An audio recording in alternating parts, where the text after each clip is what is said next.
Hey guys, Sean here with my February 3rd DVD update, where I talk about all the DVDs and Blu-rays that I received a review and talk about for you guys over the last month or so. Like I always say, if you guys enjoy these update videos, definitely give this video a thumbs up. Leave me comments below this video letting me know what you guys thought about the titles I reviewed and checked out this update. Any titles coming up that you guys like me to review for future updates, and some of the DVDs and Blu-rays which you guys have picked up recently. The first one I got here from Shout Factory Scream Factory line is a brand new collector's edition here of the Sam Raimi film Drag Me to Hell. This is a movie though, I always really loved this. I remember seeing this one in theaters. I even remember seeing the panel for this at Comic-Con back when you could actually get into like Hall H in the panels, because now it's like impossible. But I remember seeing this panel and was really excited to see this one. And I actually really like this movie. I feel like this is like a really great dark comedy horror film, really super over the top. It kind of has like all the comedic aspects of like the Evil Dead films, and it has the total Evil Dead vibe. Like if you like the Evil Dead series of films, you definitely would like this one because it's got that total crazy slapsticky kind of humor and stuff in this.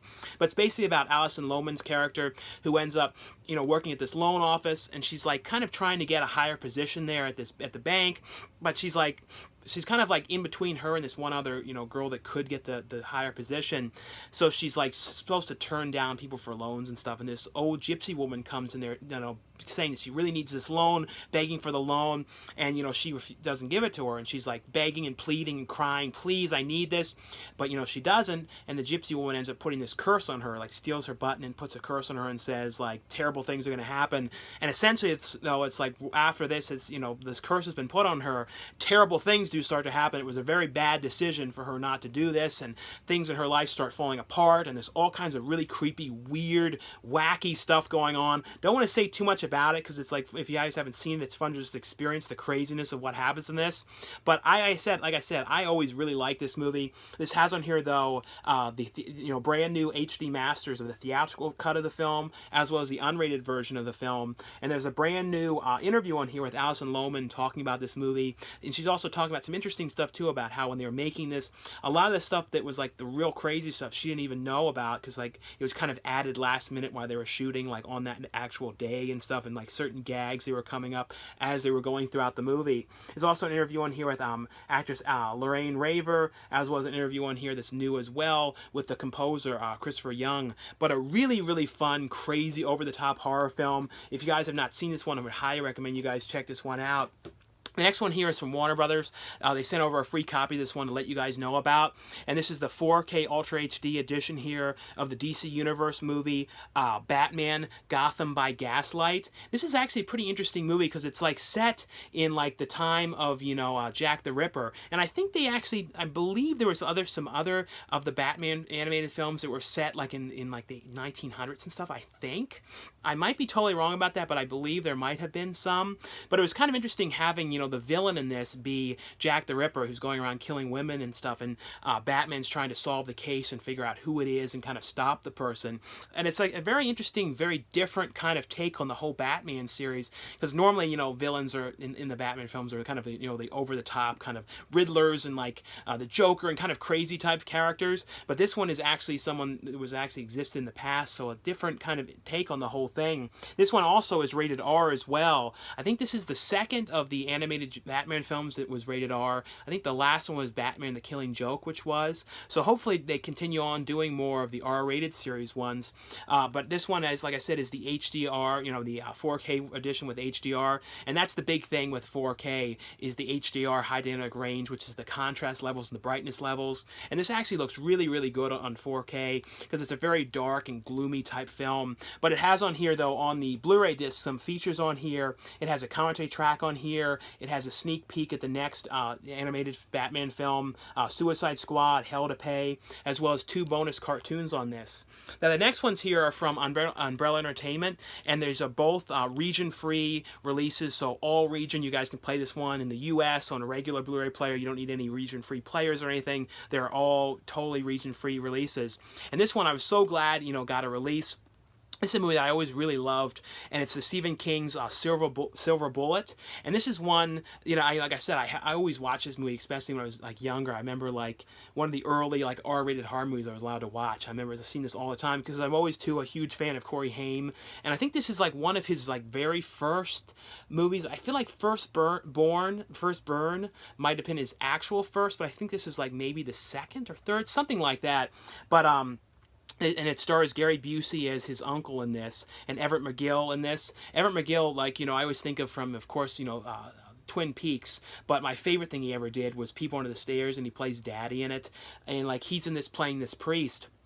It's essentially, though, about, like, this werewolf is in the town killing people off, and people are dying and stuff, and Corey Haim's character ends up seeing somebody, like, you know, turn into, you know, this werewolf character, and he's, like, telling people that this is who's killing people, is this werewolf, and they're all looking at him like he's crazy, but him, along with his uncle, Gary Busey, are going along trying to figure out exactly who it is, like, looking for clues to figure out who it is, you know, behind, you know, the killings and stuff. It's a very, very cool movie, and I feel like it's a slightly underrated movie that you don't hear about too often, but a really, really fun werewolf movie. But I've always really liked this one. But it has on here a bunch of different features. Has an interview here with the director, you know, I mean, auto commentary with the director, interview on here with Everett McGill, which is really cool. They got him to do that, a brand new interview for that. Has as well isolated score selections here with interview with the composer, theatrical trailer, TV spots, bunch of different stuff on here. The next one here from Umbrella Entertainment as well is a movie. Like I said, this was region free as well, and this is a movie called Fair Game, which is one I had never seen before, never heard of this one, and this one has on here, and also the transfer on Silver Bullet was great. This one has a brand new 2K transfer as well, but this one is basically, though, about this woman, this girl who runs this kind of wildlife sanctuary where she, you know, protecting animals and stuff, and there's these crazy, like, you know, in the outback they have like these like bushmen who are out there kind of like going out and like killing you know, kangaroos and kind of like wreaking havoc and messing around and stuff, and they're out there killing kangaroos and stuff, and like in this wildlife area, and it's basically, though, about her, like, you know, going after them and seeing these people doing this. She, like, you know, and they're kind of coming after her, but she kind of calls them out, you know, why are you doing this? You shouldn't be in here, you don't belong in here doing this. And because of this, it starts a whole big thing, and these guys, you know, come along to the wildlife preserve and then go in there to try and kill other animals and start kind of messing with her and causing all kinds of problems and stuff. And it's basically about her trying to, you know, go after these guys and them coming after her. It's like a whole crazy nut situation that's going on. A pretty fun movie here, though. Like I said, never heard of this one, but I got, you know, a pretty, you know, like I said, pretty unknown one here, and it has on here a commentary track on here, as well as extended interview with Cassandra Delaney, you know, from the Not Quite Hollywood documentary from a few years back, On Location, A Fair Game, some behind the scenes stuff on here, animated storyboards, bunch of different stuff on this release.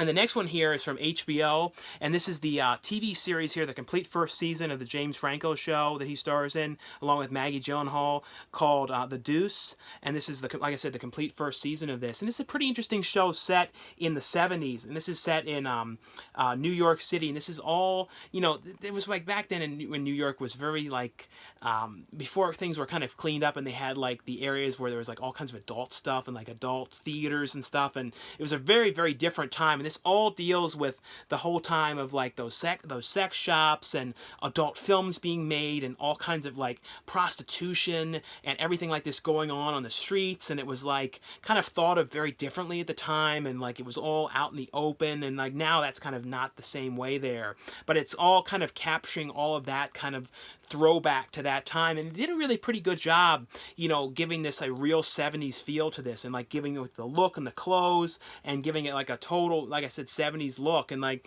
that's the big thing in James Franco, is, like, it's about his character, and it follows around some other characters that are, like, you know, in prostitution, and, like, the stuff with the mob, and a whole bunch of, like, a whole lot of other, you know, intertwining storylines and stuff going on this. But if you guys like stuff, you know, with that period and that era, a pretty interesting one here.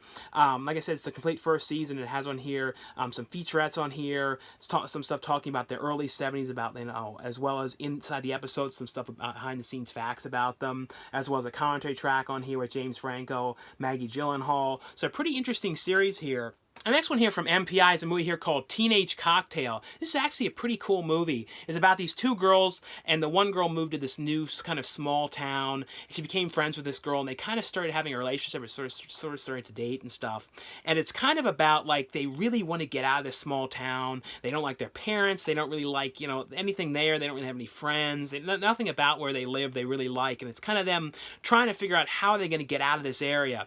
And the one girl, you know, goes on to like a kind of cam site and kind of like goes on there and gets in her underwear and like gets tips and stuff and makes money that way. And they both kind of start going on there together and doing these shows and kind of thinking that they're going to try and get money. But it's essentially though about one of the people that they're doing the show for, played by Pat Healy, who gets kind of like, you know, obsessed, and it sort of goes to like a very bad thing that happens because of them, because they have to go what they want. So basically it's about what they have to do to try and get out of this town, and it involves Pat Healy's character, and he plays a great kind of, you know, freaky, creepy guy in this. He always plays like kind of odd, creepy people in movies, like in Compliance, and like, I don't know, he's like really good at playing those kind of roles, and like he was really, really good in this. Only thing I'll say is like the movie, I felt like the end, what does happen at the end, I felt like it sort of had like a slightly rushed kind of, like it went to it too quickly a little bit. That's the only thing, but I really did get into this movie. Both the girls did a really good job in this, and but I don't know, I would recommend you guys check this one out here. The next one here, and these ones are from, this one here is from the Warner Archive, and I'll put a link for where's the best price to order this one. And this is the movie that Richard Linklater directed, which, you know, has finally now been released on DVD. It's a movie that, you know, had only ever been on VHS, and I don't even think there was any DVD releases anywhere for this. I don't believe so. And it's a movie called Suburbia, which is one you don't hear about when it comes to like the Richard Linklater movies. This is a very, very underrated, kind of seldom talked about film that he made. It's about a group of these friends, and they're always kind of hanging outside of this convenience store, and it's kind of like, it was originally based on a play, and it's pretty much just about like these friends there who are like out of high school and stuff, and they're kind of just like talking about their life and kind of out there like messing around and stuff. But one of their old friends from school who's become popular has kind of come back, and it's kind of making them like think about their life and like talking up. It's basically, like I said, it's basically a play, and it's just about these kind of slacker type of characters, and some of them are kind of going somewhere, other ones of them are kind of not really achieving much, and they're kind of like looking at their life and discussing it and kind of talking about their failures and messing around and screwing around and stuff. That's essentially what this movie was. I remember though watching this one when I was in like middle school all the time. Like I remember renting this one, like, and this is like, I don't know, for some reason this is a movie that I watched so many times, and I always really did like this one. It's got Giovanni Ribisi in this movie, Parker Posey, Steve Zahn, early Steve Zahn movie, and the one actor from Office Space is in this. I don't know, it's just a really interesting like character piece, and like I said, if you guys are fans of Richard Linklater movies, it really has that Richard Linklater vibe to it. The next one here, and I'll put a link as well where you guys can order this one, but this is from Accelerator Media. It's a movie here called Residue, and this is an interesting one, like an H.P. Lovecraft style story here, and it's got Matt Frewer, from he was in like Honey, I Shrunk the Kids and the Dawn of the Dead remake, and a bunch of tons and tons of different things. But he's a great character actor, and it's pretty much about this kind of something that they're trying to get. Like Matt, he wants this kind of like book type thing, and he needs to get it. So he ends up hiring one of his he kind of like is like this crime boss kind of guy, and he hires somebody to go out and try and retrieve this, and he ends up getting this thing. And it's like people are all kind of coming after him, trying to get what this thing is. And it's this book that is kind of like this spell kind of book, and you read from it, and then weird things start to happen. And it's sort of, like I said, since it's like an H.P. Lovecraft kind of thing, like weird things start coming out of the wall and from corners. And it's like a really creepy, kind of trippy, odd movie about really odd things going on, really weird kind of monster type characters and stuff. And if you know H.P. Lovecraft's kind of stories, it's got that kind of vibe. And it's pretty much though about when he starts reading from this book thing that he has, the guy that's hired to get it, all the weird stuff that starts happening in his apartment.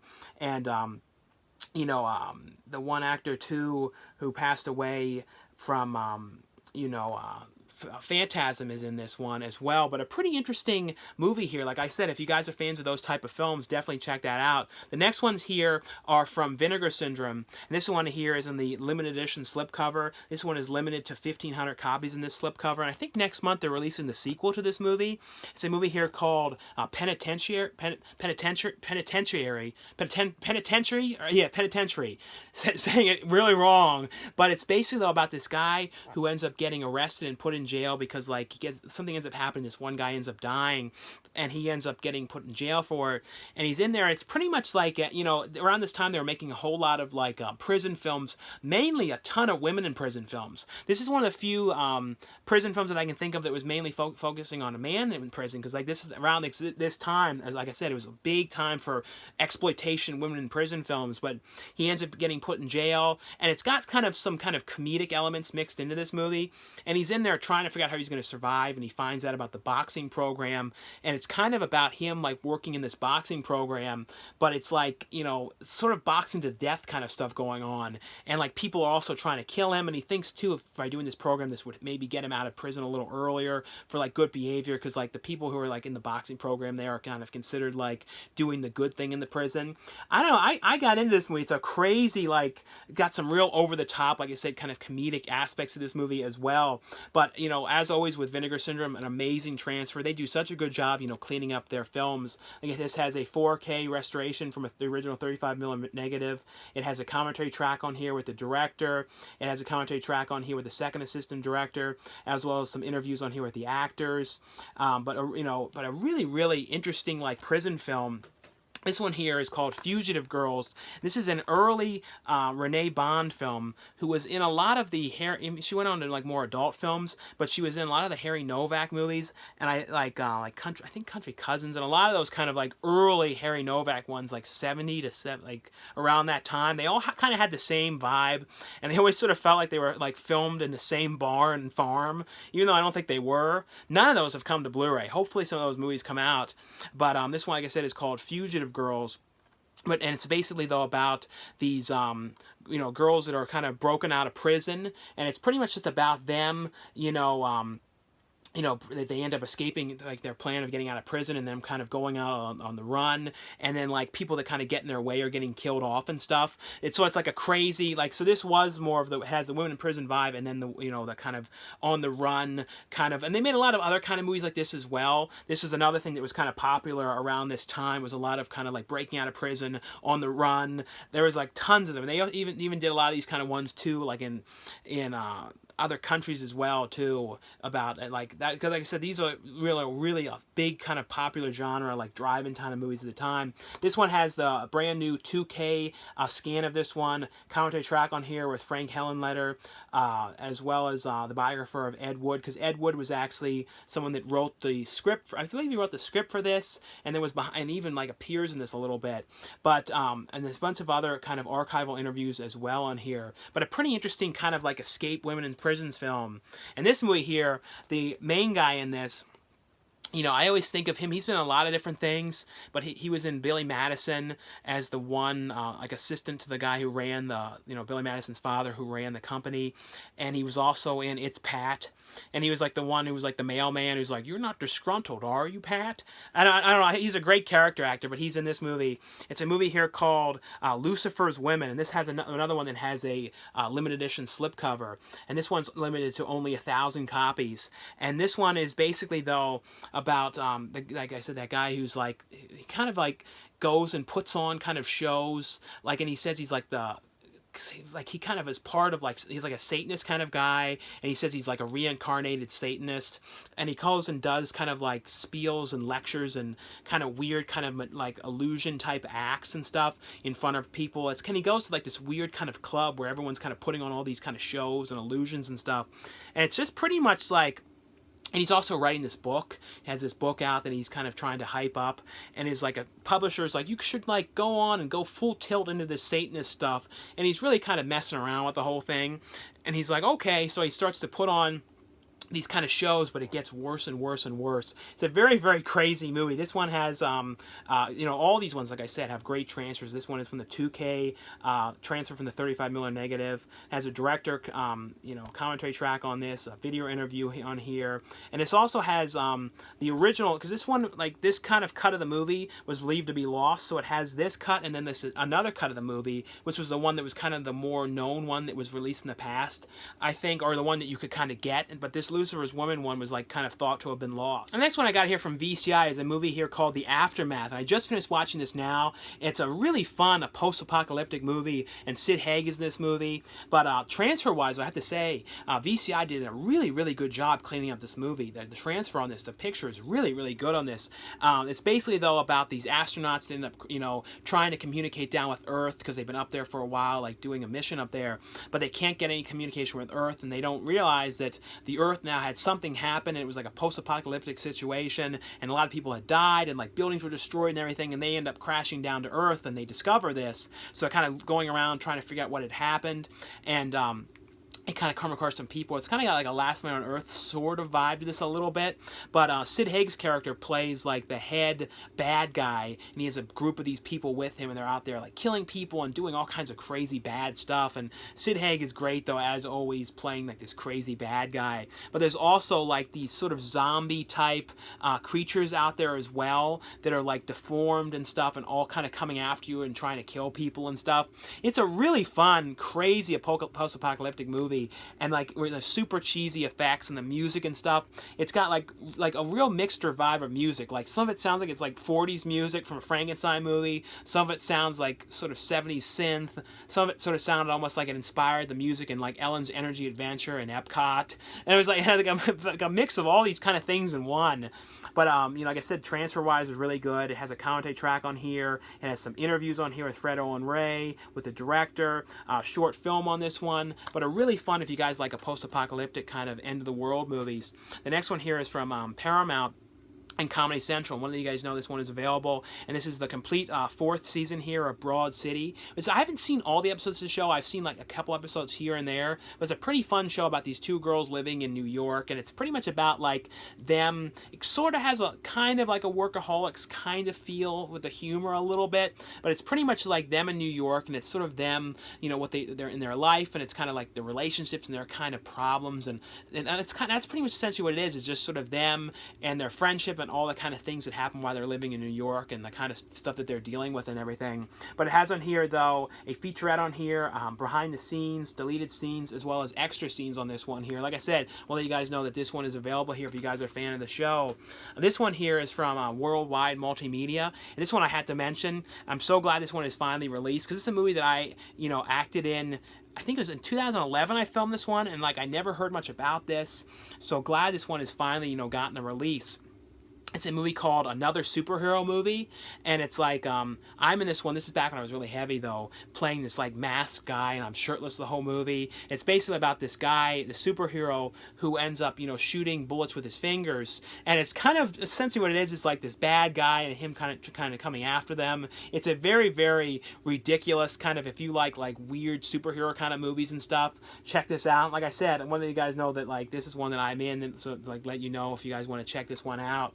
The next ones here are all from Wild Eye Releasing, and this one here is called My Little Sister, and this is about this couple who go out into the woods, and this has got like a Texas Chainsaw Massacre kind of Hills Have Eyes kind of Wrong Turn kind of mixed vibe to this, and like it's a pretty cool killer in this too, and there's some like pretty decent gore effects in this, but it's about these couple that ends up going out there and like kind of warned don't go out there and everything, and you kind of see, you know, this killer back in his house, like, you know, killing people and like torturing people and everything, and of course though you know that this guy is going to come after them, and it's essentially though them out there and, you know, getting trapped in there and trying to figure out how they're going to get away from this killer. Like I said, if you guys like Wrong Turn kind of movies, this definitely has that kind of vibe. And like I said, pretty decent gore effects in this. This has on here cast interviews, behind the scenes feature, music videos, and trailers on this one. This one here is called The Blessed Ones, and this is about basically a cult that's preparing for like one of those kind of cults that all like does a mass suicide kind of thing. they're kind of planning for that because they're planning for like the end of the world, and it's about like two people there who are trying to escape from this cult and get away from this because they like don't want to participate in this, and they're trying to figure out how they're going to get away, and it's sort of them dealing with all this, and this one guy is kind of coming after them, and the head of the cult though is like real crazy, like he's a really pretty cool character, and it's like he's like play it real like super creepy and everything, and that's essentially what it is them trying to get away, and all this kind of trippy stuff that the cult leader is saying to everybody. And like everyone kind of like going, oh yes, this is great, this is what they're saying. I don't know, it's like a real crazy, like I said, if you guys like those kind of crazy nutcase kind of cult movies, check this out. This one here is called The Darkest Day, and this one, it's got a 28 Days Later kind of vibe to this. It's about a guy who ends up waking up by like the ocean, and he has like amnesia and doesn't know exactly what had happened, and he kind of like starts walking around the city, and it's like I said, it's really it's from the UK as well, so it really has a total vibe of 28 Days Later, like the way everything goes. It almost is sort of like a alternate reality version of it in a weird way, because like he goes there, and then he kind of comes across some people, and he discovers that there's like infected bad people kind of coming after them, and it's kind of like this other group of people trying to survive and stuff in the city, and him trying to figure out exactly why he can't remember things and what like had happened to him and led him to the ocean and stuff. I kind of like this one. Like I said, it's even shot like on like a video camera kind of tape, kind of like 28 Days Later was, that same type of lower quality video to give it that same kind of vibe. But this has on here a commentary track as well on this one. This one here is this is another interesting one. This is a Blade Runner style movie. It's called 2047 Virtual Revolution, and this is about like the whole people in the it's like a futuristic movie, and people are kind of living in a world where like they all kind of like they don't really do anything in the real world. They have like technology and everything, and the world's out there, but they all kind of live in virtual reality, and they're always playing these virtual reality kind of games and stuff, and someone is kind of like this terrorist group is kind of threatening the system to kind of tore down the virtual reality and kind of like destroy all this reality stuff that they've made, and someone is kind of sent to try and stop them, and it's kind of him trying to figure out who it is that's behind this, kind of trying to take down the group. But like I said, this one definitely has, like, from the sets and stuff, like a look to like the original Blade Runner. It has that same kind of vibe.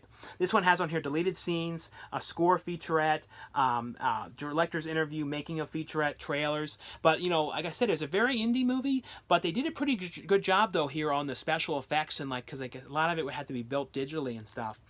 These ones here, this one is from PBS and the Smithsonian Channel. This is a series here, a documentary here called The Real Madman of Advertising, and this is basically talking about the advertisements, some of the big advertisements from the 50s to the 80s, and it kind of has like clips of them, people kind of talking about them, like some of the really known products and stuff like that during that period. And this is all about kind of like how it was put together, and how like they would, if something was kind of hitting off, and how they would capitalize on the ads and like the ads that worked, and kind of all about building these ads and building up the hype and the interest behind them and stuff. It's kind of interesting though. I always like commercials and advertisements, and especially stuff because it goes from the 50s through the 80s, so it's pretty cool to see this one here. This one here is from PBS, and this is a new series called Milk Street.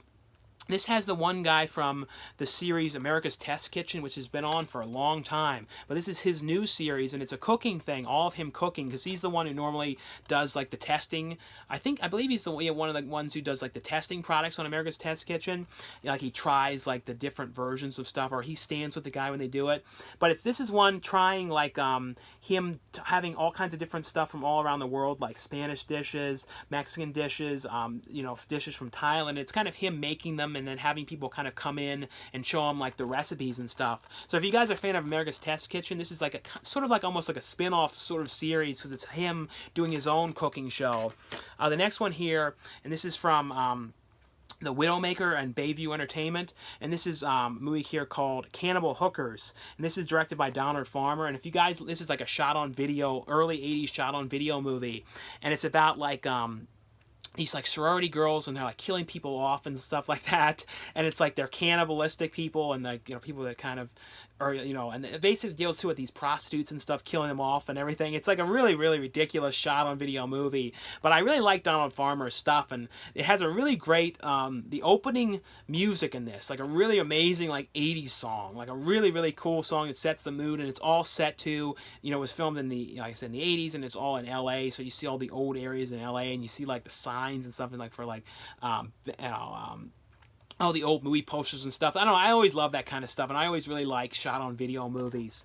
And this one here is from Retro Media and Bayview Entertainment. This is one shark movie that I never heard of, called Mako, The Jaws of Death.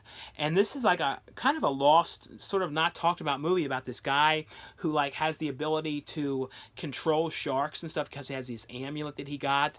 And it's kind of like anyone that kind of is like his enemy and stuff, or tries to harm the sharks, he can kind of control them and make them like attack them. It's like a crazy kind of shark movie, and this was made like right after Jaws. This is around the time too when they were making lots and lots of those shark movies, and like Italy was making a lot of them too, like those ones that were like, some of them were total knockoffs of Jaws. Like there was one too that was like sued and never released because it was like, it was so similar to Jaws they even used clips of Jaws in it, and they never even were able to release in the US. But this is around that time, and this is kind of a take on more of a pro shark, kind of the sharks were kind of like getting revenge on people coming after them. But a pretty good transfer on this one as well, but a fun like shark movie that I had never seen before. Anyway guys, that's all for this update video. Thanks again for watching and subscribing, and I'll see you guys later. Bye.